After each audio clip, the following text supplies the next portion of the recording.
यो नित्यमच्युतपदाम्बुजयुग्मरुग्मव्यामोहतः तदितराणि तृणाय मेने अस्मद्गुरोर्भगवतोऽस्य दयैकसिन्धोः रामानुजस्य चरणौ शरणं प्रपद्ये।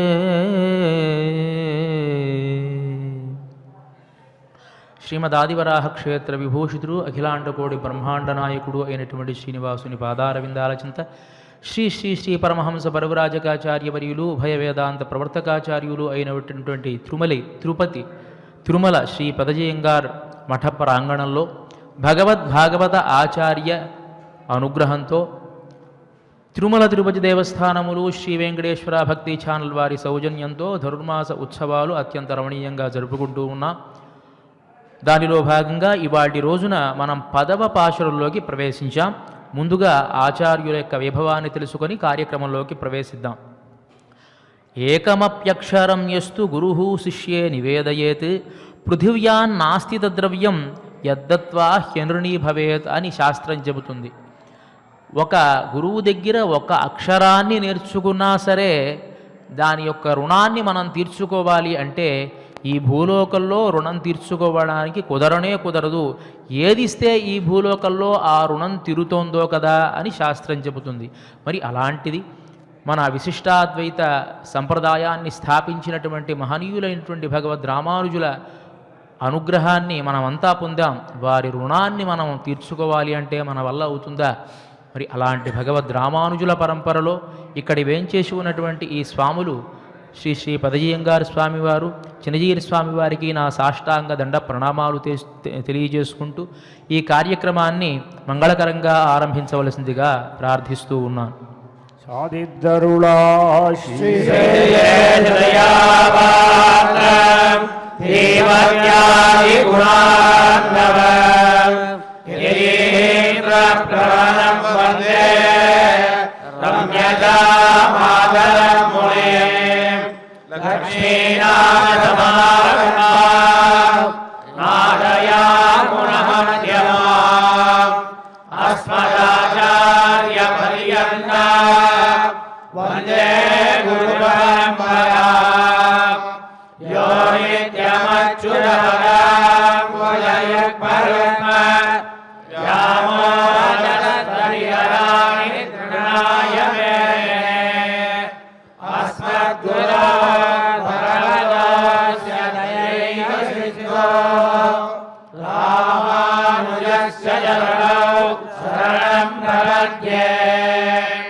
இன்னிசையால் பாடி கொடுத்தார்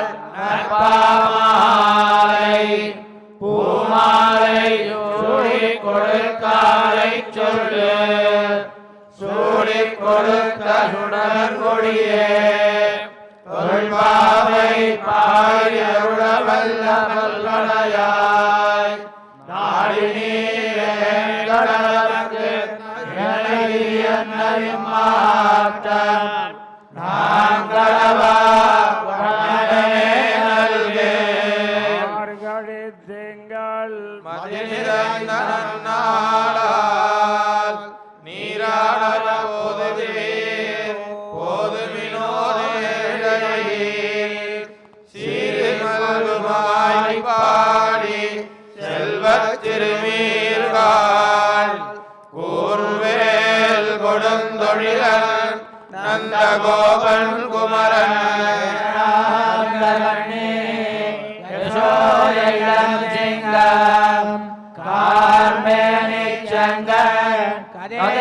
கதிர்மதியம்போல் முகத்தான் நாராயணனே நமக்கே பறை தருவார் பாரோர் புகழ படித்தேரோர் எம்பாவாய் ஐயத்து வாழ்வீர்கள் நாமும் நம்பாவைக்கு செய்யும் கிரிதகள் கேளீரோ பார்க்கடலுள் வையத்துயின்ன பரமனடிவாடி நெய்யுண்ணோம் பாலுண்ணோம் நாட்காலே நீராடி மலையிட்டு நாமுடியோம் செய்யாதன செய்யோம் தீக்குறளைச் சென்றோம் ஐயமும் பிச்சையும் ஆண்டனையும் கைகாட்டி உயுமாறெண்ணி உவந்தேரோர் எம்பாவாய் ஓங்கி உலகளந்த உத்தமன் பேர்வாடி நாங்கள் நம்பாவைக்கு சாத்து நீராடினார் தீங்கின் நாடெல்லாம் திங்கள் மும்மாறி பெய்து ஓங்கு பெருஞ்சென்னல் ஊடு கயலுகளாம் போதே பொறிவண்டு கண்படுப்ப தேங்காதே முக்கிலிருந்து சீர்த்த முளை பத்தி வாங்க உடன் நிறைக்கும் வள்ளல் பெரும் பசுக்கள் நீங்காத செல்வம் நிறைந்தேரோர் எம்பாவாய் ஆழிமழை கண்ணா ஒன்று கைகரமேல் ஆழியுள் புக்கு முகந்து கொடாதே ஊழி முதல்வன் உருவம் போல் மெய்கருத்து பாழியன் தோளுடை பற்பனாவன் கையில் போல் மின்னே பலம் பொறிபோல் நின்னதிர்ந்தே தாழாதே சார்ந்த முதைத்த ஜலமழை போல் வாழ உலகினில் பெய்கிறாய் நாங்களும் மார்கழி நீராட மகிழ்ந்தேரோர் எம்பாவாய் வடமதுரை தூய பெருநீர் யமுனை துறையை ஆயர் குலத்தினில் தோன்ற மணி விளக்கை தாயை குடல் விளக்கம் செய்த தாமோதரனை தூமலர் தூவி தொழுது வாயினால் பாடி மனத்தினால் சிந்திக்க போய பிழையும் புகுதருவான் நின்னனவும் தீயனில் தூஜாவும் செப்பேரோர் எம்பாவாய் சிலம்பினகான் புள்ளரையன் கோயில் வெள்ளடிதங்கின் பேரரவம் கேட்டிலையோ பிள்ளாய் எழுந்திராய் பேய் முழனஞ்சுண்டு கள்ளச்சகட கலக்கடிய காலோச்சி தரவே துயிலமர்ந்த வித்தினை உள்ள உள்ளத்து கொண்டு முனிவர்களும் யோகிகளும் மெல்ல எழுந்து அரியன்ன பேரரவன் உள்ளம் புகுந்து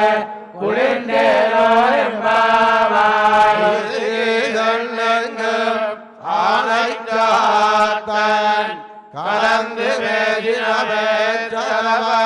கேட்டிலையோ பெண்ணே காசும் பிறப்பும் கலகலப்ப கைவேற்று வாதனங்குடலாட்சிய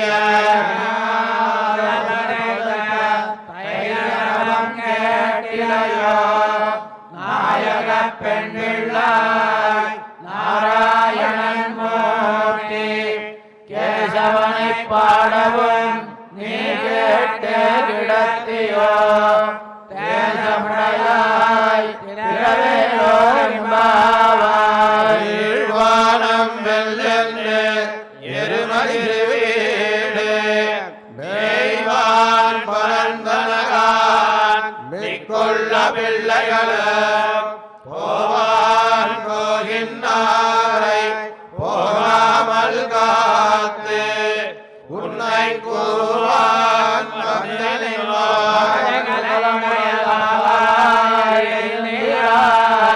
பாடிப்பறை கொண்டு மாவாய் விளந்தானை மல்லரை மாட்டியா தேவாதி தேவனை சென்று நாம் சேவித்தால் ஆவாவின் ஆராய்ந்து அருளேலோர் எம்பாவாய் மணிமாலத்து சுத்தும் விளக்கெரியா தூபங்கமட துயிரமேல் கண்வளரும் மாமான் மகளே மணிக்கதவம் தாழ்ந்தியவாய் மாமீரவள எழுப்பீரோ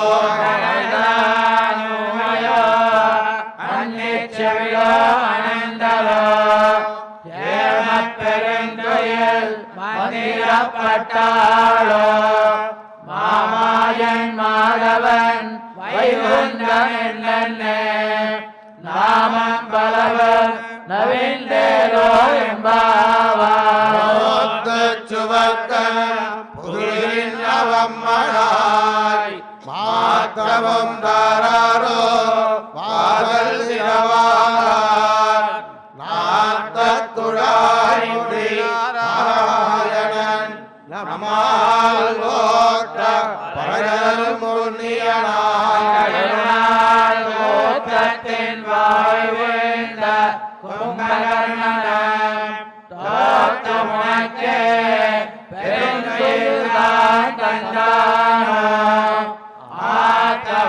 ஆத்தவனந்தருடையாய் அருங்கலமே தேர்த்தமாய் வந்து இரவேலோர் எம்பாவாய் கரவை கணங்கள் பல கலந்து செத்தாடியா சென்று செய்யும் புத்தமொன்னில்லாத கோவலர்தம் பொற்கொடிய புத்தரமல்கள் புனமயிலே போதாய் தோழிமார் எல்லாரும் வந்து நீ மொத்தம் போந்து முயல் வண்ணன் பேவாட சித்தாதே பேசாதே செல்வ பெண்டாட்டி நீ குரங்கம் பொருளேலோர் எம்பாவாய் திலங்கத்தெருமை கண்ணுக்கிறங்கி நினைத்து உளவழிய நின்று பால் சோரா நனைத்தெல்லாம் சேரார்கள் நற்செல்வன் தங்காய் பணித்தலைவீழ நின் வாசல் கடைபத்தி நிலங்கை கோமானச்சத்த மனத்து கிணியானை பாடவும் நீ வாய்திரவாய் இனித்தாய் எழுந்திராய் நீரென்ன பேருறக்கம் அனைத்தில்லத்தாரும் ஐந்தேரோர் எம்பாவாய் வரக்கடை இல்லை களைந்தானை கீர்த்திமை பாடி போய் பிள்ளைகள் எல்லாரும் பாவை கடம்புக்கார் வெள்ளி எழுந்து வியாழன் உறங்கித்து போதறி கண்ணினாய் கொள்ள குளிர குடைந்து நீராடாதே பள்ளி கிடத்தியோ பாவாய் நன்னாளால் கள்ளம் தவிர்ந்து கலந்தேலோர் எம்பாவாய் முழக்கடை தோட்டத்து வாவியுள் செங்கடு நீர் வாய் நெகிழ்ந்து ஆம்பல் வாய் கோமினகான் செங்கல் கொடி கூரை வெண்பல் தவத்தவர் தங்கள் திருக்கோயில் சங்கிடுவான் மோகந்தார் எழுப்புவான் வாய் பேசும் நன்காய் எழுந்திராய் நாணாதாய் நாவுடையாய் சங்கொடு சக்கரன் ஏந்தும் கடற்கையன் பங்கைய கண்ணாய் பாடேலோர் எம்பாவாய் இளங்கிளியே இன்னமுறங்குதியோ சில்லல் நடையேன் மேல் நங்கமேல் போதறின் வல்லையொங்கட்டுரைகள் பண்டே உன் வாயறிதும் வல்லீர்கள் நீங்களே நானே ஆயிடுக போதாய் உனக்கென்ன வேறுடையை எல்லாரும் போந்தாரோ போந்தார் போந்தென்னைகள் வல்லாய் கொண்டாய் மாத்தாரை மாத்தடைக்க வல்லாய் மாயனை பாடேலோர் எம்பாவாய் நடந்த கோபனுடைய கோயில் காப்பானே கொடி தோன்றும் தோரணவாசல் காப்பானே மணிக்கதவம் தாழ்த்திரவாய் ஆய சிறுவியரோ மாயன் மணிவண்ணன் இன்னரே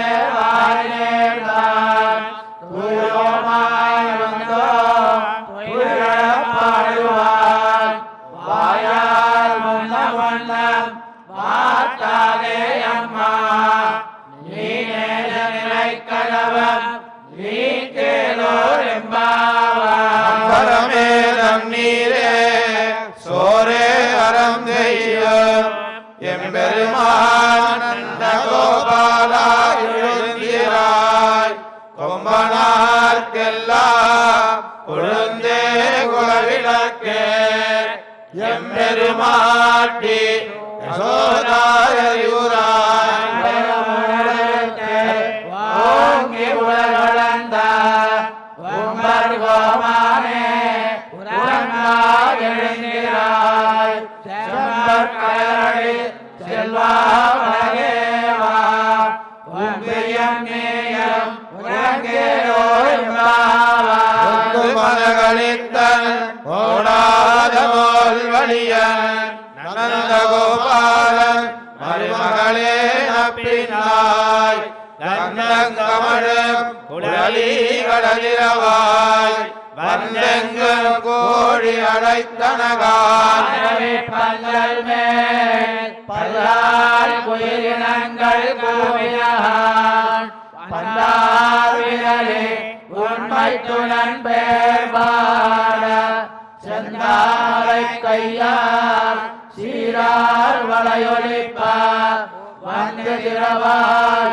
மகிழ்ந்தேலோர் எம்பாவாய் கொத்து விளக்கெரிய கோட்டுக்கால் கட்டில் மேல் மெத்தன பஞ்சதயனத்தின் மேலேறி கொத்தலர் பூங்குழல் நப்பின்னை கொங்க மேல் வைத்து கிடந்த மலர் மார்பாவாய் நிறவாய் கண்ணினாய் நீயுன் மணாளனை எத்தனை போதும் துயிலன ஒட்டாய்கான் எத்தனை ஏழும் பிரிவாத வார்த்தையில்லாயால் தத்துவமன்னே தகவேலோர் எம்பாவாய். பத்து மூவர் அமரத்து முன்னே கப்பந்தவித்து கலியே உயிர்களாய் செப்பமுடையாய் திரளுடையாய் செத்தாக்கு வெப்பம் கொடுக்கும் விமலா உயிர்களாய்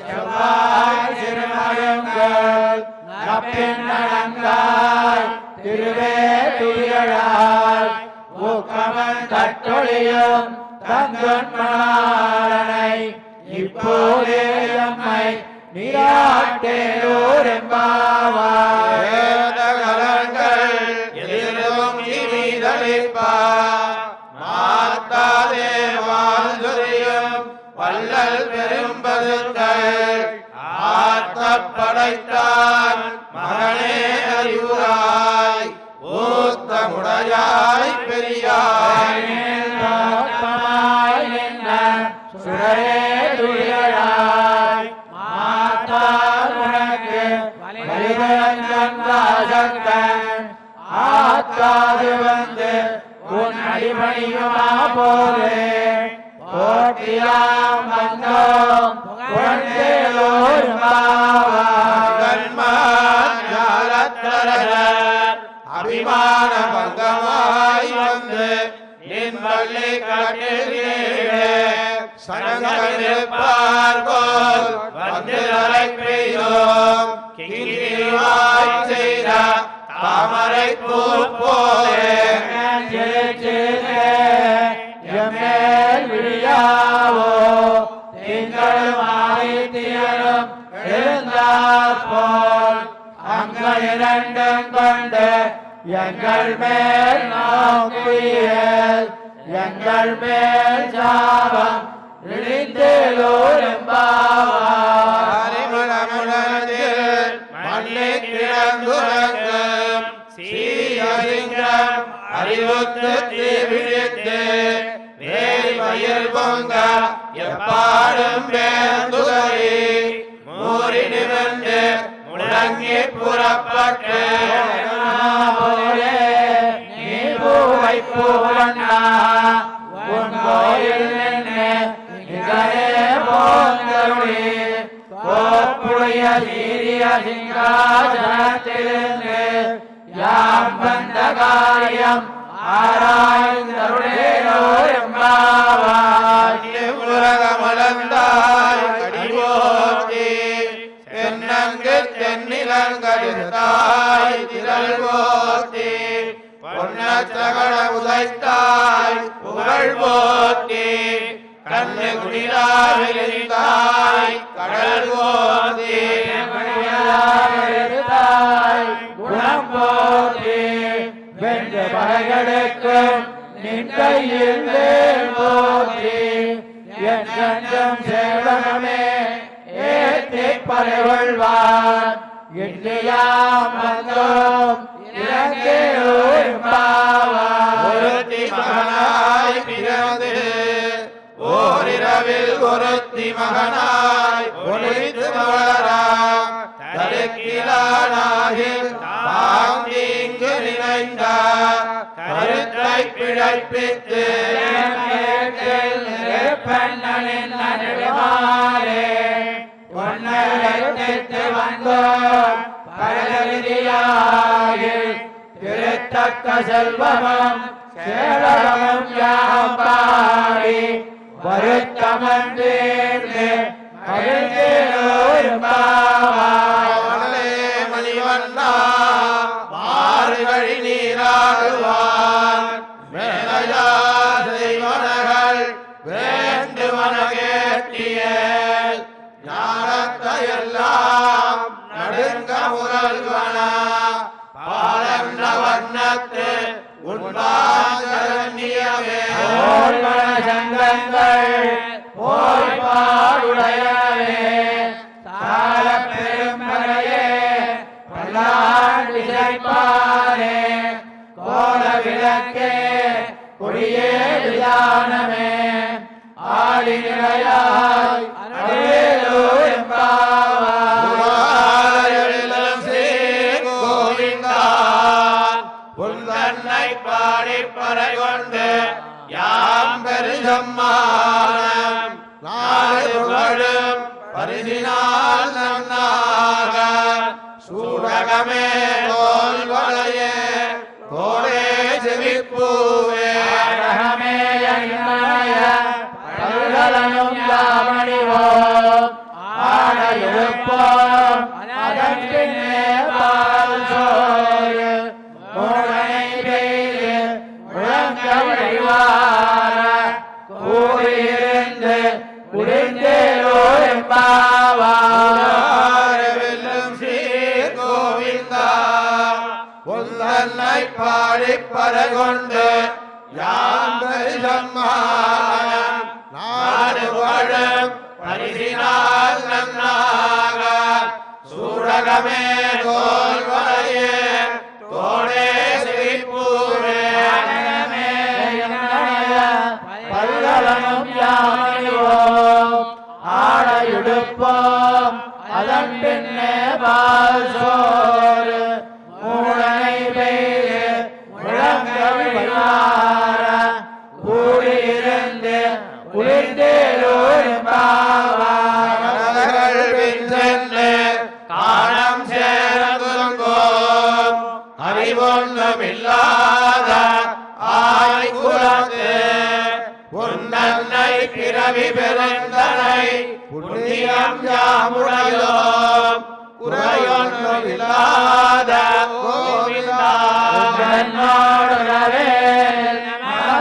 ஒழிக்க ஒழியாது அறியாத பிள்ளைகளும் அன்பினார் உன் தன்னை திருவேரை தரவும் சீரியவுளாதே இறைவாணி தாராய்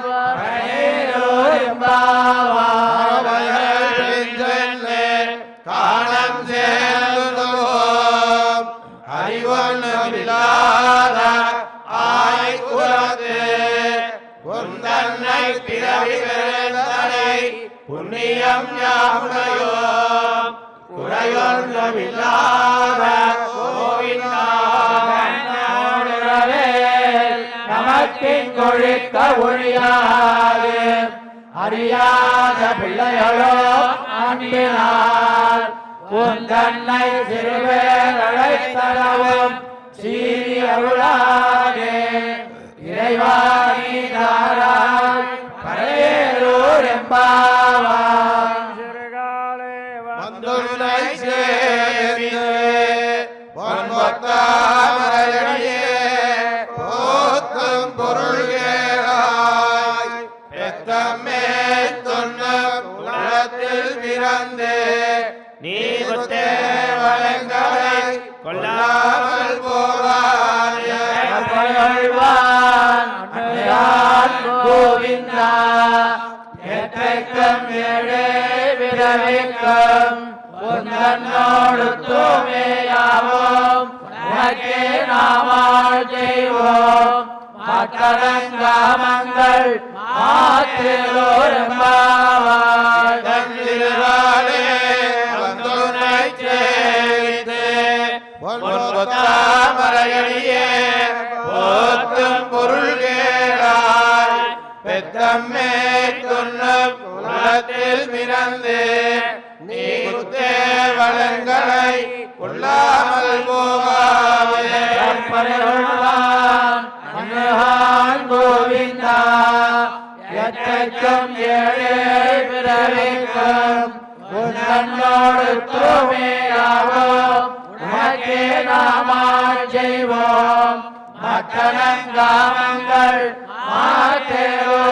மாற்றோரும்பாவாய் கடல் கடைந்த மாணவனை கேசவனை திங்கள் திருமுகத்து செய்கையால் தென்னிறந்தி அங்கப்பறை கொண்ட வார்த்தை அணிபுதுவை பைங்கமல கண்டறியல் பட்டறிவிடான் கோத சொன்னார் தமிழ் மாலை முப்பதும் தப்பாமே எங்கே பரியுழைப்பார் இரண்டு மால்வரை தோள் செங்கன் திருமுகத்து செல்வத் திருமாலால் எங்கும் திருவருள் பெற்று இன்புருவரம்பாவார். கடல் கடைந்த மாதவனை கேசவனை திங்கள் திருமுகத்து செய்தி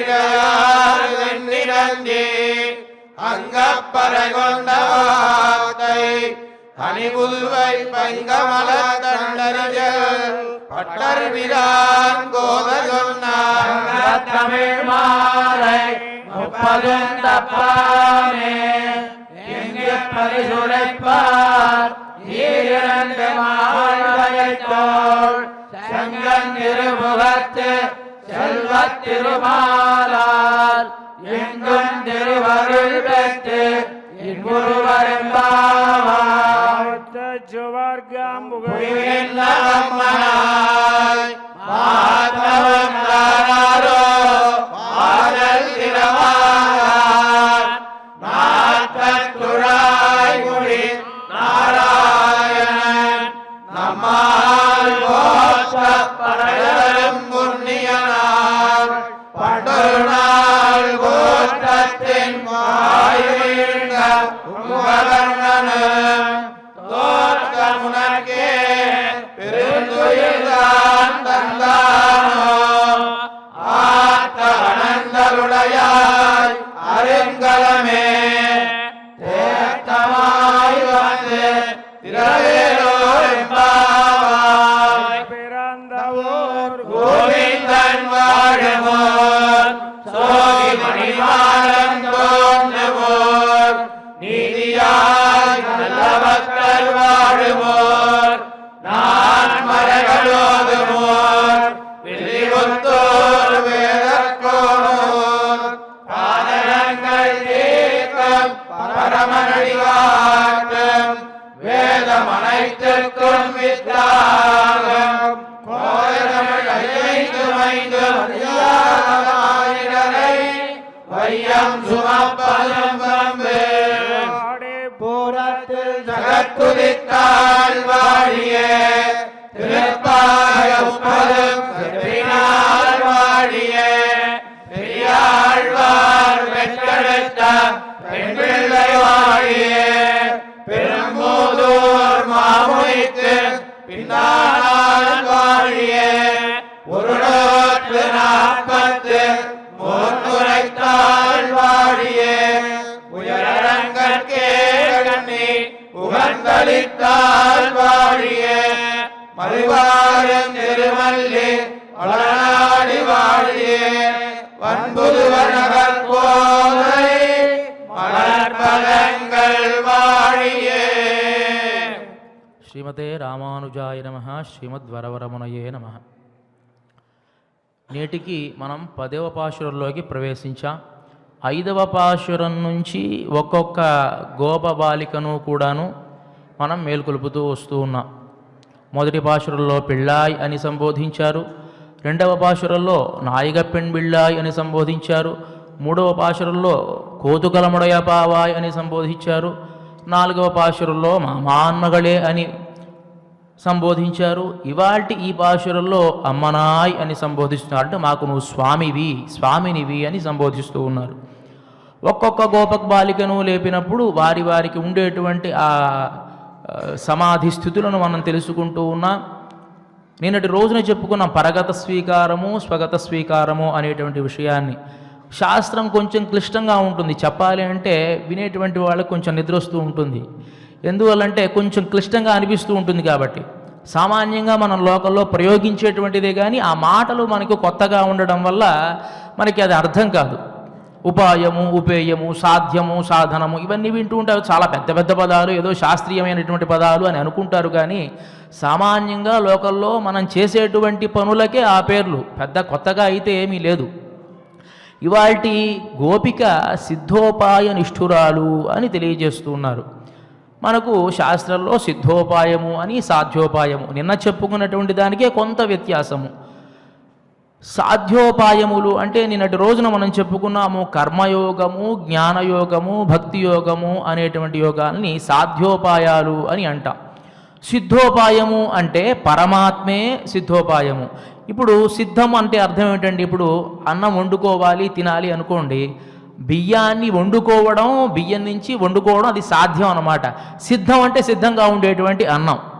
ఇప్పుడు ఈ కర్మయోగం ద్వారా కానీ, జ్ఞానయోగం ద్వారా కానీ, భక్తియోగం ద్వారా కానీ సంతోషపడవలసినటువంటి వాడేమో పరమాత్మ, అంటే అది సాధ్యోపాయం అన్నమాట. ఇక సిద్ధోపాయము అంటే సాక్షాత్తు పరమాత్మే సిద్ధోపాయం. అసలు ఉపాయము అంటే ఏమిటి అంటే, ఇక్కడి నుంచి ఏ ఊరికన్నా మనం వెళ్ళాలి అంటే, ఏ ప్రదేశానికైనా వెళ్ళాలి అంటే మనం నడుచుకుంటూ వెళ్ళొచ్చు, ఏదైనా వాహనం అధిరోహించి వెళ్ళొచ్చు. ఇక్కడి నుంచి ఒక చోటికి వెళితే విమానం ఎక్కొచ్చు, రైలు ఎక్కొచ్చు, లేదా బస్సు ఎక్కొచ్చు, ఏదైనా ఎక్కి వెళ్ళొచ్చు కదా. దీనినే ఉపాయము అని అంటాం మన శాస్త్రంలో. అంటే ఇక్కడి నుంచి వేరే చోటికి వెళ్ళడానికి మనకు ఉపయోగపడేటువంటి ఏదైతే సాధనం ఉంటుందో దానిని ఉపాయము అని అంటాం. ఇక ఈ సాధనాలు రకరకాలుగా ఉంటాయి, వారి వారి సౌకర్యాన్ని బట్టి ఆ సాధనాల్ని తీసుకుంటారు. ఇక సాధ్యోపాయము అని అంటే పరమాత్మ అని చెప్పుకున్నాం కదా. ఇప్పుడు ఒక చిన్న ఉదాహరణ మనం చెప్పుకోవాలి. కర్మయోగం ద్వారా కానీ, భక్తియోగం ద్వారా కానీ మనం సంతోష పెట్టాలి అంటే పరమాత్మ సంతోషపడాలి. అంటే నేను ఈ యోగాన్ని చేస్తూ ఉన్నాను అనేటువంటి భావన మనకు ఉండాలి. అదే మనం పరమాత్మకు సంబంధించినటువంటి మనిషి అయ్యి, నువ్వు తప్ప నాకెవరూ దిక్కులేరు నాయనా అంటే, సర్లే నేనే చేస్తానులే అనేటువంటి దాన్ని సిద్ధోపాయము అని అంటాం. ఈ కర్మజ్ఞాన భక్తి యోగాలు అచేతనాలు, అంటే మనం చేసేటువంటి కర్మ మనకు ఫలితాన్ని ఇవ్వలేదు. అంటే కర్మ మనకు ఫలితాన్ని ఇవ్వదు. కర్మ చేయించుకున్నటువంటి వాడు పరమచేతనుడు కాబట్టి అతను సంతోషిస్తేనే మనకు ఫలితం. అంటే పరమాత్మ సంతోషిస్తేనే మనకు ఫలితం కాబట్టి వాటిని సాధ్య ఉపాయాలు అని అన్నారు. ఇక్కడ సిద్ధోపాయము అంటే పరమాత్మే మనకు సాధన కదంట. నాకేమీ అవకాశం లేదు, నువ్వే ఇవన్నీ చూసుకో. మనం కూడా చెప్తాం, నేను ఎగ్జామ్ రాయలేను, పరీక్ష రాయలేను, సర్టిఫికెట్ కావాలి అన్నాం అనుకోండి, ఎవడన్నా మనకి తెలిసినవాడు ఉంటాడు, సర్లే నేను ఇస్తాలే అని అంటాడు తెలిసినవాడు. అట్లానే పరమాత్మ కూడా నేను కర్మయోగం ఆచరించడానికి కానీ, భక్తి యోగం ఆచరించడానికి అంత శక్తి సామర్థ్యాలు నాకు లేవు, అంత ఆ స్వరూపం కూడా నాది కాదు, నువ్వు తప్ప నాకు తెలిసిన వాళ్ళు లేరు, కాబట్టి నువ్వే కాపాడాలి అంటే సర్లే నేను చూసుకుంటాలే అని అంటాడు ఆయన. దాన్ని సిద్ధోపాయం. ఇప్పుడు ఇక్కడ అనుమానం వస్తుంది, అంటే ఏమీ చేయకుండా కూర్చోవడమా అని కాదు దాని ఉద్దేశం. ఈ ఎవరైతే సిద్ధోపాయ నిష్ఠులు ఉంటారో వారు కూడా ఈ కర్మ జ్ఞాన భక్తి యోగాలను ఆచరిస్తారు. కానీ వాళ్ళ ఉద్దేశం ఏమిటి అంటే, నాయన ఈ కర్మ జ్ఞాన భక్తి ఇవి యోగాలు కావు మాకు, అంటే ఇవి మార్గాలైతే కావు నీళ్ళు చేరడానికి, మేము ఉన్నాము కాబట్టి, మాకు శరీరం ఇచ్చావు కాబట్టి మేము ఆచరిస్తూ ఉన్నామే తప్ప దీనికి సంతోషపడవలసినటువంటి వాడివి నీవే. మేము చేసేది చాలా తక్కువ, నీకు ఇష్టం ఉంటే ఫలితాన్ని ఇస్తావు, లేకపోతే లేదు. కానీ దీని ఉపాయాలుగా మేము భావించడల్లా, అంటే ఉపాయంగా నేను దీని ద్వారా చేరుకుంటామని మాత్రం భావించడం లేదు. మాకు ఏ ఉపాయము లేనటువంటి వాళ్ళం, మాకు దిక్కెవరు. సహజంగా మన లోకల్లో కూడా మనకు 10 మంది ఉన్నారనుకోండి, ఒక పని కావాలి, ఏం చెప్తాం, నాకెవరు ఇక్కడ తెలిసిన వాళ్ళు లేరండి, కొంచెం మీరు చేయండి అంటే, ఓహో నిజంగా ఈ ఊళ్ళో ఎవరు తెలిసిన వాళ్ళు లేడేమో అని ఎట్లయితే నెత్తి మీద వేసుకుని చేస్తాడో, ఈ కర్మజ్ఞాన భక్తి యోగాలు ఆచరించిన కానీ ఆ ఉపాయ బుద్ధి అంటే యోగ బుద్ధి నీలో ఉండకుండా ఉండేటువంటి దాన్నే మనం సిద్ధోపాయము, అంటే పరమాత్మే నాకు ఉపాయము ఉపేయము, నాకు వేరే గతి లేదు అనేటువంటి దాన్నే సిద్ధోపాయము అని అంటాం. ఇక్కడ లోపల ఉండేటువంటి ఆ గోపబాలిక సిద్ధోపాయ నిష్ఠురాలు, బయట ఉండేటువంటి వాళ్ళు సిద్ధోపాయ నిష్ఠులే. మరి ఈమెకి వాళ్ళకి ఉండేటువంటి వ్యత్యాసం ఏమిటి అంటే, ఇద్దరు సమానమైనటువంటి చదువుకునేటువంటి పిల్లలు ఉంటారు. వీరిద్దరూ కూడా ఒక పరీక్ష రాశారు. పరీక్ష రాసినప్పుడు ఒక పిల్లవాడి మనస్సులో ఏమిటంటే, పరీక్ష రాశాను ఫలితం వస్తుంది, బాగా రాశాం కదా వచ్చినప్పుడు వస్తుంది ఉండేటువంటి వాడు ఒకడికి ఒక ఉత్సుకత ఉంటుంది, మనం పరీక్ష రాశాం కదా బాగా, ఎట్లా మనకి ఆ పూర్ణాంకాలు వచ్చాయో మనం చూసుకోవాలి, ఆ మార్కులు ఎలా వచ్చాయో చూసుకోవాలి అనే ఉత్సాహం ఒకడికి ఉంటుంది. ఇద్దరూ సమయుజ్యులే, ఇద్దరూ బాగా చదివేటువంటి వాళ్లే, ఇద్దరూ బాగా రాసినటువంటి వాళ్లే. కానీ ఒకడికేమో వస్తుందిలే మార్కులు మనకేమి అనేటువంటి భావన ఒకడికేమో ఏమొస్తుందో ఎలా వస్తుందో అనేటువంటి ఉత్సుకత ఒకడికి. ఇక్కడ లోపల ఉండేటువంటి గోపబాలిక పరిస్థితి ఏమిటి అంటే, నేను సిద్ధోపాయ నిష్ఠురాల్ని, నాకు అంతా పరమాత్మే చూసుకుంటాడు, నాకేమి ఇబ్బంది లేదు అనేటువంటి భావన లోపల ఉండేటువంటి ఆమెకి. ఏమో ఎలా చూస్తాడో ఏమిటో ఆయన్ని, మనల్ని చూస్తాడో లేడో, ఒకవేళ ఆలస్యం చేస్తాడేమో అనేటువంటి భావన బయట ఉండేటువంటి వాళ్ళకి. ఇద్దరూ సిద్ధోపాయ నిష్ఠులే. శాస్త్రంలో ఈ సిద్ధోపాయానికి సాధ్యోపాయానికి కొన్ని వ్యత్యాసాలు చెప్పబడ్డాయి. సిద్ధోపాయము అంటే పరమాత్మే ఉపాయము అని కదా, సాధ్యోపాయము అంటే మనం ఈ యోగాలు ఆచరించడం. కానీ దీనికి దానికి కొన్ని వ్యత్యాసాలు ఉన్నాయండి. సిద్ధోపాయ నిష్ఠుల పరిస్థితి ఏమిటంటే ప్రారబ్ధాన్ని కూడా వాళ్ళు దాటేటువంటి అవకాశం ఉంటుంది. సాధ్యోపాయ నిష్ఠులు ప్రారబ్ధాన్ని అనుభవించి కానీ వెళ్ళలేరు. అంతేకాకుండా ఈ సిద్ధోపాయానికి ఫలితాన్ని పరమాత్మ ఇస్తాడు, సాధ్యోపాయానికి నువ్వు ఆచరించేటువంటి కర్మ జ్ఞాన భక్తి యోగాలకి మార్కులు భగవంతుడు వేస్తాడు. అంటే ఇక్కడ మార్కులు దిద్దేవాడు మనవాడు, అక్కడ మార్కులు వేసేటువంటి పరిస్థితుల్లో ఉంటాడు. కాబట్టి దానికి దీనికి వ్యత్యాసం ఉంటుంది. కాబట్టి సిద్ధోపాయానికి సాధ్యోపాయానికి చాలా వ్యత్యాసం ఉంటుంది. ఇక్కడ ఈ గోపికల్లో కూడా ఉండేటువంటి ఆ సంఘర్షణ వల్ల వీళ్ళేమో తహతహపడుతూ ఉన్నారు, లోపల ఉండేటువంటి గోపబాలికలు ప్రశాంతంగా పడుకుంటూ ఉన్నారు. సరే, ఈ పాశురంలో ఈ బయట ఉండేటువంటి గోపబాలికలు కీర్తిస్తూ ఉన్నారా? ఏమని కీర్తిస్తున్నారంటే అమ్మనాయ్ అని కీర్తిస్తూ ఉన్నారు. ముందుగా పాశురార్థాన్ని చెప్పుకొని తర్వాత కొంత విశేష అర్థంలోకి ప్రవేశిద్దాం. నోత్తు చువర్గం పుహిమ్మ బొమ్మనాయి మాత్తమున్ తారారో వాసల్ తిరవాదార్ నా తత్తుయాయిముడి అనే పాశురంలో నోత్తు చువర్గం పుహిమ్మ బొమ్మనాయ్, నోము నోయకుండానే స్వర్గాన్ని పొందినటువంటి దానా, అమ్మనాయి మాకు స్వామినివి అయినటువంటి దానా, మాత్తమున్ తారారు వాసల్ తిరవాదార్, తలుపు తీయకపోతే పర్వాలేదు, మాత్తమున్ తారారు కనీసం మాట మాట్లాడవచ్చు కదా, మాత్తమున్ తారారో వాసల్ తిరవాదార్ నాత్తతుళాయముడి నారాయణన్, మంచి తులసి సుగంధభరితమైనటువంటి తులసిని తన శిరస్సు మీద ధరించినటువంటి నారాయణుడైనటువంటి వాడు, నమ్మాళ్ పోర్తప్పరదరుం పుణ్యనాల్, మన అందరి చేత కీర్తింపబడి పరై అనేటువంటి వాద్యాన్ని ఇవ్వగలిగేటువంటి సామర్థ్యం కలిగినటువంటి పుణ్యాత్ముడైనటువంటి వాడు ఆ పరమాత్మ. ఇక నాయిక పుణ్యనాల్ పండురునాల్ కూత్తత్తిన్ వాళ్ళ కుంభకర్ణం తోత్తు. ఇంకా ఈ గోపబాలిక లేవకపోయేటప్పటికీ కుంభకర్ణను తోత్తుమునక్కే పెరుందుయిల్లాన్ తందానో, ఒకానొక సమయంలో మృత్యుపాశవంలోకి ఈడవబడినటువంటి కుంభకర్ణుడు కూడా నీ నిద్ర ముందు ఓడిపోవలసిందేనమ్మా, కుంభకర్ణను తోత్తుం ఉనక్కే పెరుందుయిల్లాన్ తందానో, నీ చేత ఓడిపోయి నీకు ఆ నిద్రనిచ్చాడా, పెరుందుయిల్లాన్ తందానో ఆత్తవనందలుడయా, నీ బద్ధకాన్ని కొంచెం తగ్గించుకోవమ్మా, అరుంగలమే మాకు మణిలాగా మా ఈ గోష్ఠిలో మణిలాగా ప్రకాశించేటువంటి దానా, అరుంగలమే తేత్తమాయి వందు తిరా, నీ నిద్రమత్తుని పోగొట్టుకొని ప్రశాంతంగా అలంకరించుకొని రా, వచ్చి ఈ తలుపులు తెరు అని ఈ గోపబాలికను ప్రార్థిస్తూ ఉన్నారు. ఇక నోత్తు చువర్గం పుహిమ్మ మనాయ్, ఈ గోపబాలిక ఎలాంటి విలక్షణమైనటువంటిది అంటే మనకు కావ్యశాస్త్రంలో నాయికలకి కొన్ని రకాల లక్షణాలు చెబుతారు. స్వాధీన పతిక అనేటువంటి ఒక నాయిక. స్వాధీన పతిక అంటే ఏమిటి అంటే నాయకుణ్ణి తన చెప్పు చేతల్లో ఉంచుకుంటుందట. ఈమె ఎలా చెప్తే అలా వింటూ ఉంటాడు. అట్లానే గోకులంలో ఉండేటువంటి గోపబాలికలందరూ కృష్ణుడు ఎలా చెప్తే అలా వినేటువంటి వాళ్లే. కానీ ఈ గోపబాలిక ఎలాంటిది అంటే ఈమె చెప్పినట్టు ఆయన వింటాడు. అంటే ఆవిడ ఎలా చెప్తే అలా చేస్తాడనమాట. కాబట్టి ఆ స్వాధీనపతిగా లక్షణం ఆమెకు ఉన్నది. కాబట్టి నోత్తు సువర్గం భూహిమ్మ అమ్మనాయ్, మేమేమో ఈ వ్రతాన్నంతా అనుష్ఠించి దీనివల్ల పరమాత్మను పొందాలి అని మేము ఆలోచిస్తూ ఉంటే ఈ వ్రతాన్ని ఏమీ ఆచరించకుండానే స్వర్గాన్ని పొందినటువంటి దానివి. ఎందువల్ల అలా అంటున్నారు అంటే ఆ ద్వారానికి ఎప్పుడైతే వీరు వెళ్ళారో ఆ గృహద్వారానికి మంచి సుగంధభరితమైనటువంటి తులసీ దళాల వాసన వచ్చింది. రాగానే ఓహో తులసీ దళాలు ధరించేటువంటి వాడు ఎవడు అంటే కృష్ణ పరమాత్మే కదా, ఆయన వచ్చి వెళ్ళి ఉంటాడు. ఇంకో విశేషం ఏమిటంటే ఈ గోపబాలిక ఇంటికి కృష్ణుడి ఇంటికి చాలా సమీపంలో ఉంటుంది. కృష్ణుడు వచ్చిపోయేదానికి ఓ రహస్య ద్వారం కూడా ఉన్నది. వీళ్ళకి అనుమానం కలిగింది బయట ఉండేటువంటి వాళ్ళకి.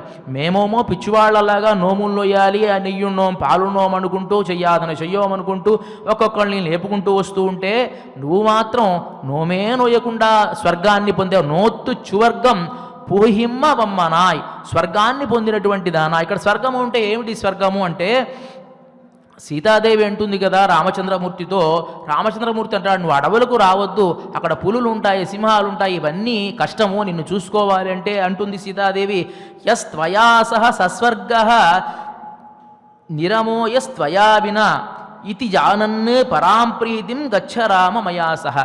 యస్త్వయా సహ సస్వర్గః, నాకు నీతో ఉంటేనే స్వర్గము. నిరయోయస్త్వయా విన, ఇక నువ్వు లేకపోతే స్వర్గం ఎక్కడ ఉంటుంది? ఇది జానన్ పరాం ప్రీతిం గచ్చరామమయా సహ, నాతో పాటు అడవులకు బయలుదేరి వెళదాము అని రామచంద్రమూర్తితో చెబితే కూరత్తాళ్వాళ్ళు అంటారు కదా, దివివా భువివా మమాస్తు వాసో నరకేవా నరకాంతక ప్రకామం అవధీరితే శారదారవిందౌ చరణౌతే మరణేపి చింతయామి. కూరత్తాళ్వాళ్ళు కులశేఖరాళ్వారు ప్రార్థిస్తారు కదా, నన్ను భూలోకంలో ఉంచు, స్వర్గంలో ఉంచు, నరకంలో ఉంచు, ఎక్కడ ఉంచినా సరే నాకు నీ పాదారవిందాలే శరణ్యం అన్నట్టుగా మనకు పురాణంలో కూడా వృత్రాసురుడు అనేటువంటి ఒక రాక్షసుడు ఉన్నాడండి. అతను రాక్షసుడే అయినప్పటికీ కూడాను పరమ విష్ణుభక్తి కలిగినటువంటి వాట. ఎలాంటి విష్ణుభక్తి అంటే, ఇంద్రుడు చంపడానికి వస్తే ఒక్క 5 నిమిషాలు నాకు సమయాన్ని ఇవ్వు, నేను నామస్మరణ చేసుకుని వచ్చేస్తాను అనేంత ప్రీతి. ఆయన అంటాడు కదా, ననాకపృష్టం నచ పారమేష్ఠ్యం న సార్వభౌమం నరసాధిపత్యం నయోగ సిద్ధి అపునర్భవం వా సమంజసాత్వా విరహయ్యకాంక్షే. ఓ స్వామి, పరమాత్మని ప్రార్థిస్తూ ఉన్నాడు. ఇంద్రుడేమో చంపడానికి వచ్చాడు. ఆ 5 నిమిషాల్లో కూడాను ఎంత భక్తో చూడండి. రాక్షసుడే, రాక్షసులకి మాత్రం భక్తి ఉండదా? ఆయన అన్నాడు కదా, ఒక్క క్షణం నాకు సమయాన్ని ఇవ్వు, నేను ఎలాగూ పోతోంది ప్రాణం, ఎట్లాగూ ప్రాణం పోయేటువంటి సమయంలో కూడా భగవన్నామస్మరణ చేసుకుంటాను అనేటువంటి దాంతో ఆయన అంటాడు కదా, ఆ పరమాత్మని ప్రార్థిస్తూ ఉన్నాడు. ననాకపృష్టం, నాకు స్వర్గం అవసరం లేదు, నచపారమేష్ట్యం, నాకు బ్రహ్మాధిపత్యం ఇచ్చినా నాకు అవసరం లేదు, బ్రహ్మలోకం ఇచ్చినా, న సార్వభౌమం, నాకు రాజరికమే వద్దు, న రసాధిపత్యం, రసాతలలో కూడా నాకు ఎలాంటి ఆధిపత్యం అవసరంలా, నా యోగ సిద్ధి, నాకు ఈ అష్టసిద్ధుల్లో ఉండేటువంటి అష్టసిద్ధులు కూడా నాకు అవసరం లేదు, అపునర్భవంబ అంటే మోక్షం కూడా నాకు అవసరం లేదు, నాకేం కావాలి అంటే సమంజసాత్వా విరహయ్యకాంక్షే, నీ పాదారవిందాలనే నా మనస్సులో లగ్నం చేసుకోవాలి అని అంటారు. అదేవిధంగా ఇక్కడ నోత్తు చువర్గం పుహిమ్మన, అలాంటి స్వర్గాన్ని అంటే ఆ పరమాత్మనే అనుభవించేటువంటి స్వర్గాన్ని పొందినటువంటి దానా, వాసల్ తిరవాదా, తలుపు తెరవకపోయావు, కనీసం మాత్తమున్ తారారో, మాటన్నా చెప్పాలి కదా. ఎందువల్ల అంటే, బయట ఉండేటువంటి మేము లోపల ఉండేటువంటి నీ స్వామి యొక్క అనుభవానికి మేము అడ్డురాము. సరే, స్వామి లోపల ఉన్నాడనే విషయం మాకు ఎట్లాగూ తెలిసిపోయింది, కనీసం మీ అనుభవంలో మీరున్న అమ్మా ఉన్నాను అనేటువంటి మాట చెబితే, ఆహా మా చెలికెత్తే మాకు సమాధానం చెప్పింది కదా అని ఆనందపడేటువంటి పరిస్థితుల్లో ఉండేటువంటి వాళ్ళం. భగవద్భక్తులైనటువంటి వాళ్ళు భగవంతుడితో అయినా ఎడబాడుతూ ఉంటారు, కానీ పక్కన ఉండేటువంటి భాగవతులతో ఎడబాడుతూ ఉండలేరు. ఎందువల్లంటే, భగవంతుడు ఉంటే గుణానుభవం చేయొచ్చు, కానీ భాగవతులు ఉంటే ఎక్కువ గుణానుభవం చేయొచ్చు. వారితో మాట్లాడుతూ పోట్లాడుతూ ఉన్నా సరే వారి మధ్య ఉండేటువంటి సంభాషణ ఎప్పుడూ భగవంతుడికి సంబంధించిదిగా ఉంటుంది కాబట్టి, వారితో ఎక్కువ సాంగత్యం ఉంటుంది కాబట్టి, కనీసం తలుపు తెరవకపోయావు, కృష్ణుడు లోపల ఉన్నాడు అనే విషయం మాకు అర్థమైంది, సమాధానం చెప్పాలి కదా అని అంటున్నారు. రాముడు లాంటి వాడు అక్కడ లంకానగరం నుంచి తిరిగి వస్తే రాముడు అంటాడు కదా, మధురా మధురాలాప కిమాహ మమ భామిని అని అంటాడు. ఆ సమయంలో ఇంతకాలం తాను లోపల అదిమి పెట్టుకున్నటువంటి ఆ విరహం ఎలా అయితే ఉందో దాన్ని అలాగే అట్టేబెట్టి, కనీసం సీతాదేవి వాక్కులు విన్నా కొంతకాలం మనం జీవించవచ్చు కదా అనేటువంటి ఉద్దేశంతో మధురాలాప, నా సీతాదేవి మాట్లాడడమే మధురం, అలాంటిది మధురమైనటువంటి సంభాషణ చేస్తుంది. అలాంటి ఆ సీతాదేవి కిమాహ మమ భామిని, ఏమి మాట్లాడిందయ్యా, ఆమె శ్రీసూక్తులు ఏమిటో ఒక్కసారి చెప్పు, నేను ఇంతకాలం ఉన్నటువంటి ఈ విరహ వేదనని పోగొట్టుకుంటాను అని, నా జీవితాన్ని ఇంకొంతకాలం పొడిగించుకుంటాను అని అంటాడు రామచంద్రమూర్తి. కాబట్టి ఇంకో విషయాన్ని కూడా మనకి రామాయణంలో చెప్తారు కదా, హనుమంతుడు జయించి వచ్చేటువంటి సందర్భంలో బిగ్గరగా కేక వేస్తూ, అంటే హనుమంతుడు లంకానగరాన్ని చూచి సీతాదేవిని చూచి అక్కడి నుంచి వస్తూ ఉంటే బిగ్గరగా కేకలు వేసుకుంటూ వచ్చాట. వెంటనే ఇటు ఒడిలో ఉండేటువంటి ఆ జాంబవంతుడు అన్నాడు కదా, హనుమంతుడు తన కార్యాన్ని నిర్విఘ్నంగా పరిసమాప్తి చేశాడు అని అన్నాడు. పక్కన ఉండేటువంటి వానరులు అన్నారు కదా, ఎలా చెప్తారండి అని అంటే, ఆ పెద్ద కంఠధ్వని ఉన్నదే, ఆ కంఠధ్వనిలోనే మనం చెప్పవచ్చు హనుమంతుడు కార్యాన్ని పరిపూర్ణం చేశాడు అని. నహ్యకృత కార్యస్య నాద ఏవం విధో భవేత్, ఆ నాద, ఆ శబ్దం ఉన్నదే, పని చేయనటువంటి వాడి శబ్దం, ఆ అరుపు ఇలా ఉండదు. పని చేసినటువంటి వాడే ఇలా బిగ్గరగా అరుస్తాడు అని అన్నట్లుగా కనీసం ఈ విరహ బాధతో ఉండేటువంటి ఈ గోపికలకు కనీసం మాటన్నా మాట్లాడి కదా, మాత్తముంతారారో వాసల్ తిరవాదార్ నాత్తత్తుడాయముడి నువ్వు సరే ఆవిడంది మీరు ఎలా చెప్తారమ్మా, లోపల ఉండేటువంటి గోపబాలిక పరిస్థితి వేరు. ఆవిడ పాపం మాట్లాడదాం అని అనుకుంటూ ఉండేటువంటి సందర్భంలోనే ఎప్పుడైతే అమ్మనాయ్ నువ్వు మాకు స్వామినివి అని అన్నారో కొంచెం బాధ వేసింది. సహజంగా భాగవత గోష్ఠిలో ఉండేటువంటి వారు ఎవరైనా సరే దాసుణ్ణి అని అంటే ఆనందపడతారు. మీరు మా గురువులండి, మీరు పెద్దలండి అంటే ఆ గోష్ఠిలో ఉండేటువంటి వాళ్ళకి కొంత బాధ కలుగుతుంది. ఆ బాధే తనకు కలిగి ఇంత మాట నేశారే, నేను ఈ భాగవత గోష్ఠికి అంతటికీ కూడా దాసురాలిని కదా, నన్ను నాయకురాలు నువ్వు స్వామివి అని అన్నారు, ఎంత పెద్ద మాట నన్ను అన్నారు అనేటువంటి ఉద్దేశంతో ఆవిడ గమ్మున ఉన్నది. మీరు మాత్తముంతారారో అని చెప్పి అనేటప్పటికీ, అమ్మా మీరు ఎందుకు ఎన్ని నిందలు వేస్తూ ఉన్నారు, లోపల కృష్ణుడు ఉన్నాడు అని మీరు ఎట్లా చెప్తారు అని అంటే, నాత్తత్తుడాయుముడి ఆయన ఆ ధరించినటువంటి ఆ తులసి మాలికలు ఉన్నదే ఆ పరిమళం బయట వరకు మాకు వస్తున్నది. ఆయన ఒక్కసారి కనుక గాఢాలింగనం చేసుకుని వెళ్ళిపోతే ఆ వాసన ఎంతో కాలం కానీ ఎన్ని స్నానాలు చేసినా పోదు. అంత అద్భుతమైనటువంటి సువాసన ఉండేటువంటి తులసిని ఆయన ధరిస్తాడు శిరస్సులో. కాబట్టి మాకు ఆ వాసన వస్తోంది అని అనగానే, ఎలా చెప్తారమ్మా, పోని నేను తలుపు తీసి చూపిస్తాను మీకు ఉన్నాడేమో చూడండి అని అంది ఆవిడ. లేదమ్మా, ఆయన చాలా గొప్పవాడు, నారాయణన్ అంతా వ్యాపించి ఉండేటువంటి వాడు, ఆయన కనపడతాడని నేను అనుకోవాల్సిందే. ఆయన ఎక్కడ కనపడాలి అంటే అన్ని చోట్ల కనపడతాడు. కనపడకూడదు అంటే కనపడదు, కనపడ్డాయన. కాబట్టి అలాంటి నారాయణన్ నమ్మాల్ పోత్తప్పరధరుం పుణ్యనాల్, మన చేత కీర్తింపబడేటువంటి పుణ్యనాల్, చాలా పుణ్యాత్ముడు. ఎంత గొప్ప పుణ్యాత్ముడు అంటే ఎంత అపరాధం చేసినటువంటి వాడినైనా సరే క్షమించగలిగేటువంటి సామర్థ్యం కలిగినటువంటి వాడు. విభీషణుడు వచ్చినా రావణాసురుడు ఇచ్చినా నేను అభయాన్ని ఇస్తాను అన్నటువంటి ఆ రామచంద్రమూర్తి ఒకానొక సందర్భంలో తాను యుద్ధం చేస్తూ ఉన్నాడు. ఆ యుద్ధం చేస్తూ ఉంటే రావణాసురుడేమో రథం మీద ఉండి యుద్ధం చేస్తూ ఉన్నాడు, కిందేమో రామచంద్రమూర్తి యుద్ధం చేస్తూ ఉంటే హనుమంతుడు అన్నాడు కదా, అతనికి రథం ఉంది మీకు రథం లేదు కాబట్టి నా మీద అధిరోహించి యుద్ధం చేయండి అని అన్నట్ట. సరే హనుమంతుడిని అధిరోహించి యుద్ధం చేస్తూ ఉంటే రావణాసురుడు ఎన్ని బాణాలు ప్రయోగించినా ఆ బాణాలు రామచంద్రమూర్తికి తగలడల్లా. ఎందువల్ల అంటే హనుమంతుడు ఆ బాణం వేసేటువంటి సందర్భంలో అటు ఇటు తిరుగుతూ బాణాలు రామచంద్రమూర్తికి తగలకుండా చూసుకుంటూ ఉండేటప్పటికీ ఇక రావణాసుడికి అర్థమయ్యి ఇలా కాదు మనం హనుమంతుడినే కొట్టాలి అని కోపంతో హనుమంతుడి మీద బాణప్రయోగం చేస్తే రావణేన కృతవ్రణం, ఎప్పుడైతే రావణాసురుడు హనుమంతుడి మీద బాణాన్ని ప్రయోగించాడో ఆ బాణం హనుమంతుడికి తగిలి మొత్తం రక్తసిక్తమైనటువంటి హనుమంతుడిని చూసేటప్పటికీ అంటాడు కదా, దృష్ట్వా ప్లవంగశార్దూలం కోపస్య వశమే ఇవాన్, ఎప్పుడైతే తన దాసుడైనటువంటి హనుమంతుడు దృష్ట్వా ప్లవంగశార్దూలం గొప్ప పరాక్రమం కలిగినటువంటి హనుమంతుడు అలా రక్తసిక్తం అవడాన్ని చూశాడో కోపస్య వశమే ఇవాన్, కోపాన్ని అప్పుడు ఆహ్వానించాట. అంటే రామచంద్రమూర్తి లక్షణం ఏమిటి అంటే ఎప్పుడూ కోపం మనసులో పెట్టుకోడు ఆయన. కోపస్య వశమే ఇవాన్, కోపానికి వశుడయ్యాడు. అప్పుడు అంతవరకు వాస్తవానికి కోపం ఎందుకు ఉండదండి, ఎప్పుడైతే సీతాపహరణం జరిగిందో అప్పటి నుంచి కోపంతో యుద్ధం చేయాలి కదా, అప్పటి వరకు కోపంతో యుద్ధం చేయలే ఆయన. నా ధర్మం కాబట్టి నా ధర్మం ప్రకారం యుద్ధం చేసి నా పరమసాధ్యమణి అయినటువంటి నా భార్యను తీసుకుని వెళ్ళాలి అని అనుకునేటువంటి ఆయన ఎప్పుడైతే తన దాసుడైనటువంటి హనుమంతుడిని కొట్టాడో ఆ కోపంతో కోపస్య వశమే ఇవాన్, అప్పుడు కోపం వచ్చిందట.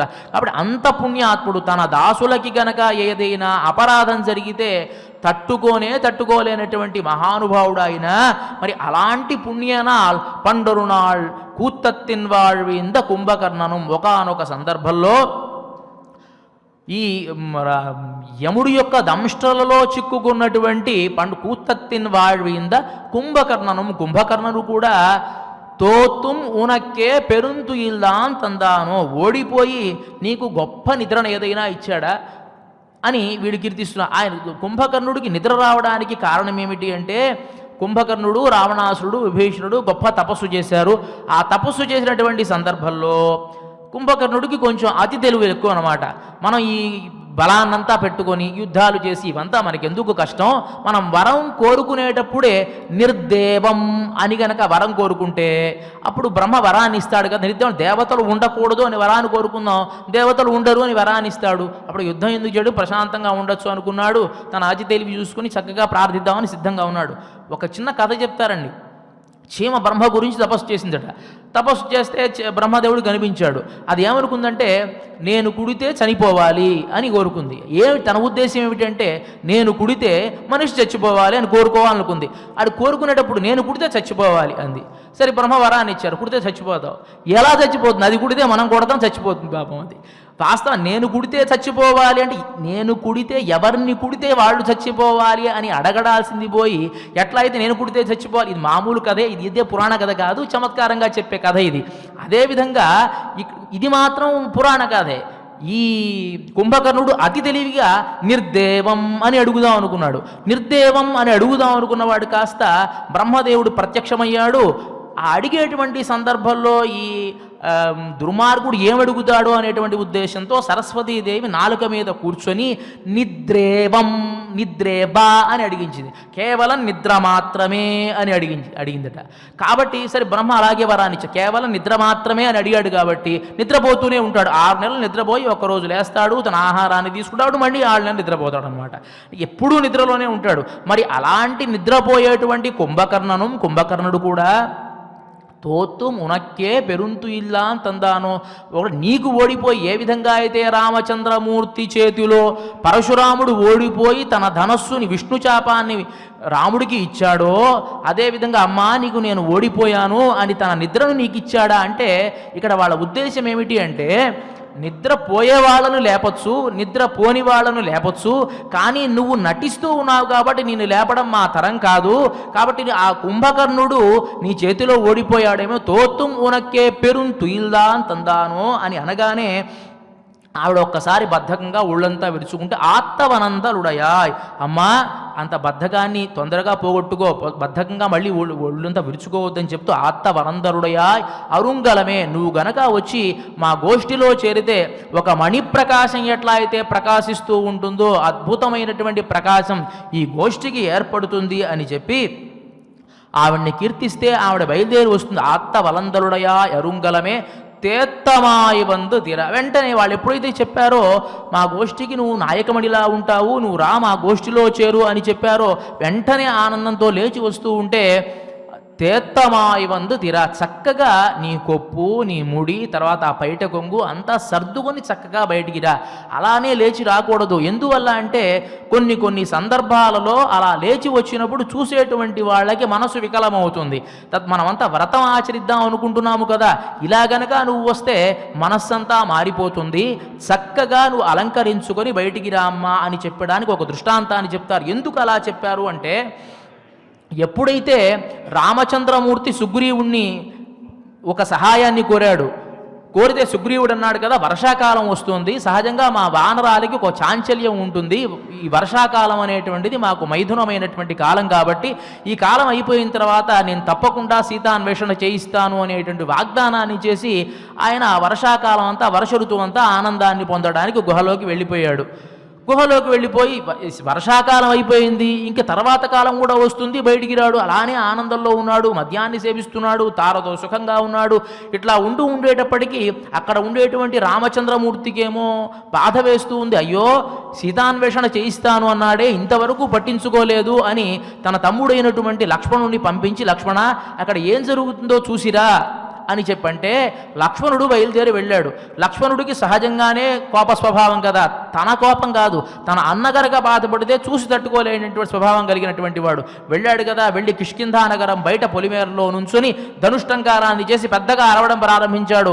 ఓ సుగ్రీవ, వాలి వెళ్ళేటటువంటి మార్గం అట్లాగే తెరిచుంది, నిన్ను కూడా నేనే నా బాణాన్ని ప్రయోగించి పంపిస్తాను, కాబట్టి నువ్వు ఇచ్చినటువంటి వాగ్దానం ఏమిటి, నువ్వు చేసేటువంటి పని ఏమిటి, సీతాన్వేషణ చేస్తాను అన్నావు ఇంతవరకు చేయనే లేదు కదా అని అంటూ ఉంటే వెంటనే సుగ్రీవుడు తేరుకొని, అప్పటి వరకు మద్యాన్ని సేవించి మత్తులో ఉన్నటువంటి సుగ్రీవుడు కాప ఆ ధనుష్టంకారాన్ని చేసినప్పుడు ఆ మెత్త మీద ఉన్నవాడు కాస్త ఒక్కసారి పైకి కొట్టుకొని కింద పడ్డాడు. అంటే ఆ కోపం, అంత ప్రతాపం అలా ఉందన్నమాట. ఒక్కసారి ఉలిక్కి పడ్డాడు. ఏ లోకంలో ఉన్నాను, నేనేమి చెప్పాను అనేటువంటి దాన్ని ఒక్కసారి గుర్తు తెచ్చుకొని ఇప్పుడేమి చెయ్యాలి, ఈయన కోపంలో ఒక్కసారి కనుక మనం ముందుకెళితే చావు కొట్టేస్తాడు, కాబట్టి ఈ కార్యం అంతా దెబ్బతింటుంది, ఏమి చెయ్యాలి అని చెప్పి తన మంత్రులతో మంతనాలు చేస్తూ ఉంటే హనుమంతుడు అన్నాడు, కాదు నువ్వు శరణు వేడుకోవడం తప్ప వేరే గత్యంతరం లేదు, నీ పరాక్రమాన్ని ఆయన తిడుతున్నాడు కదా, నువ్వు వెళ్తే చంపేస్తాడు, కాబట్టి శరణు వేడాల్సిందే అన్నాడు.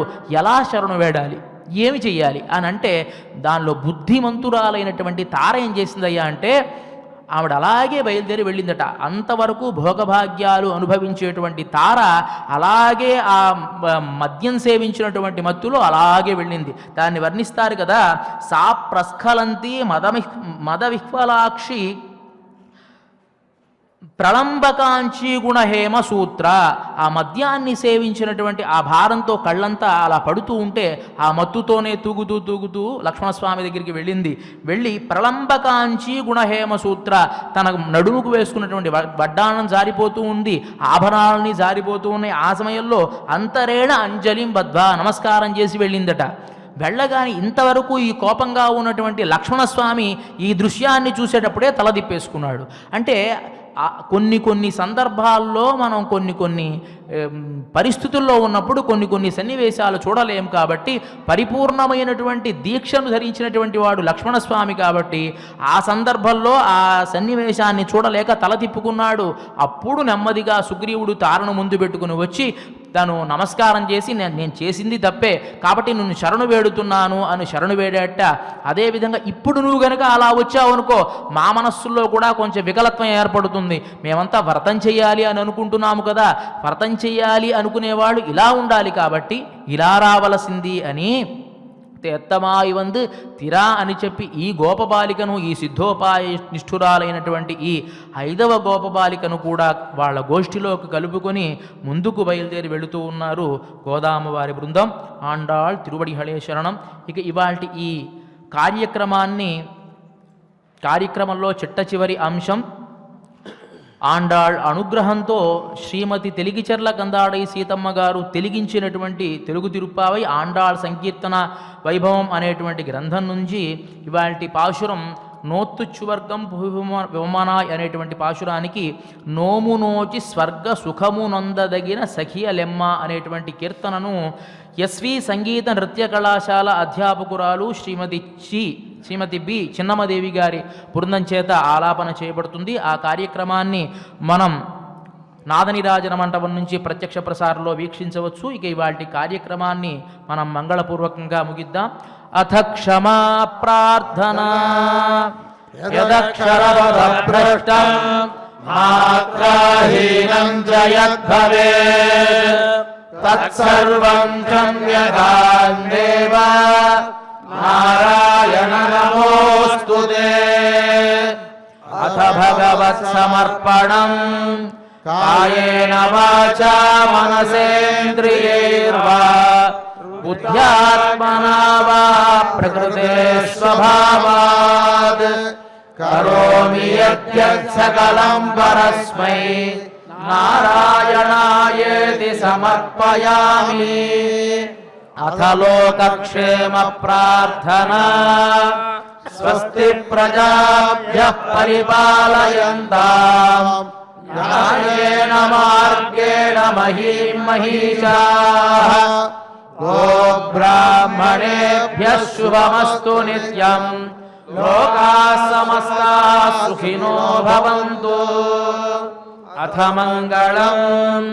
మంగళం కోసలేంద్రాయ మహనీయ గుణాత్మనే చక్రవర్తి తనూజాయ సార్వభౌమాయ మంగళం. అస్తు గోపాలబాలాయ నిత్యాయ పరమాత్మనే భక్తవాత్సల్య నిధయే నిత్యభోగ్యాయ మంగళం.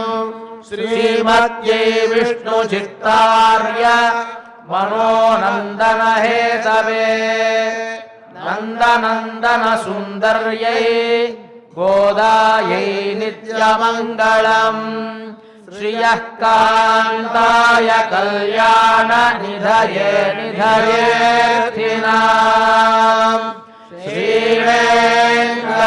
శ్రీవేంకటనివాసాయ శ్రీనివాసాయ మంగళం.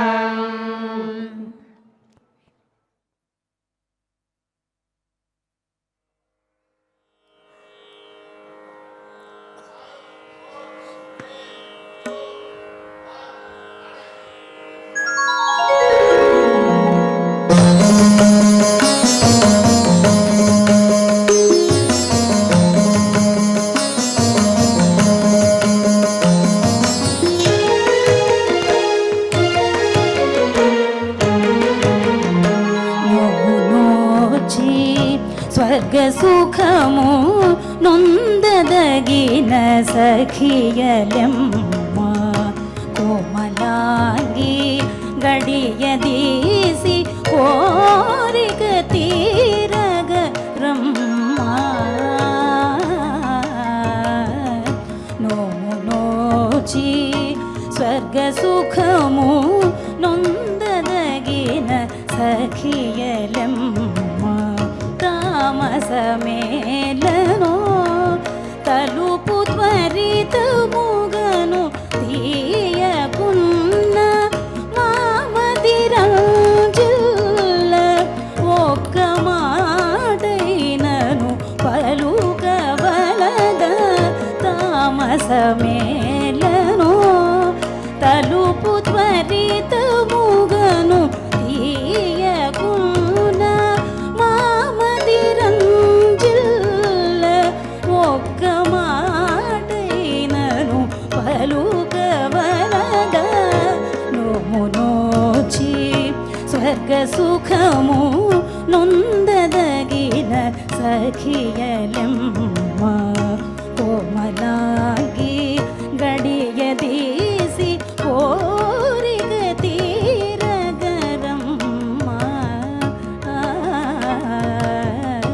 నోము నోచి స్వర్గసుఖము నొందదగిన సఖియలెమ్మ.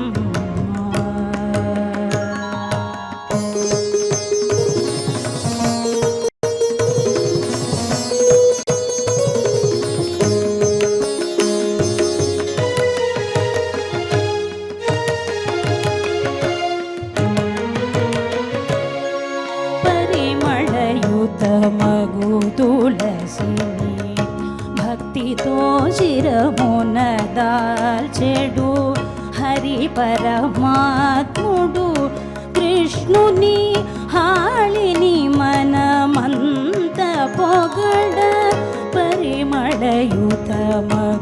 తులసిని భక్తితో శిరమున దాల్చెడు హరి పరమాత్ముడు కృష్ణుని హాళిని మనమంత పొగడ కరుణా సాగరుడిచును కనికరమున పురుషార్థము కరుణా సాగరుడిచును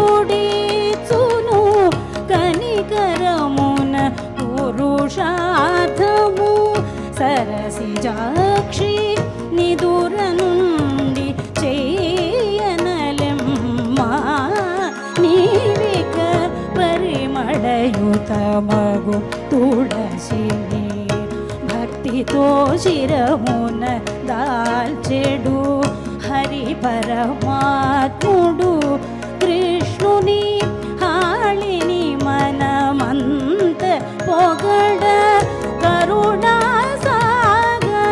సాగరుడిచును కనికరమున పురుషార్థము సరసిజాక్షి నిదుర నుండి చేయనలెమ్మ నీవిక నోచి స్వర్గసుఖము నొందదగిన సఖియలెమ్మ కోమలాంగి గడియదీసి కోరిక తీరగ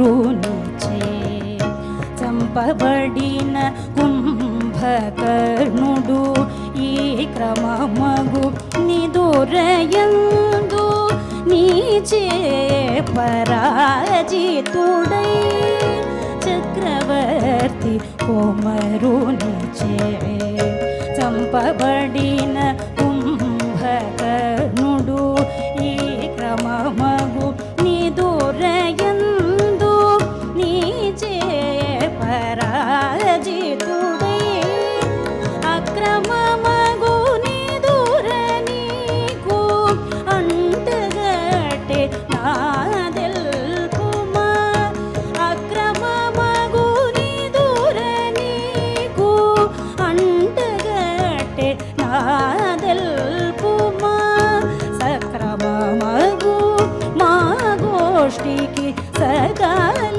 సకలాభరణమా రమ్మ చక్రవర్తి కొమరునిచే చంపబడిన కుంభకర్ణుడు ఈ క్రమమగు నిదురయందు నీచే పరాజితుడై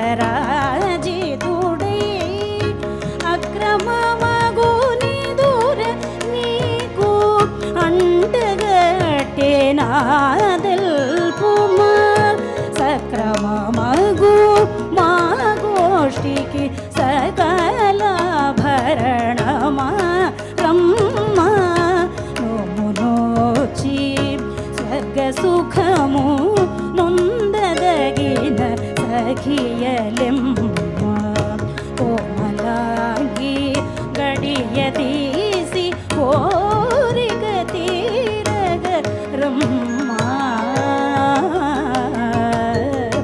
నోమునోచి స్వర్గ సుఖము నొందదగిన సఖియలెమ్మ తామసమేలనో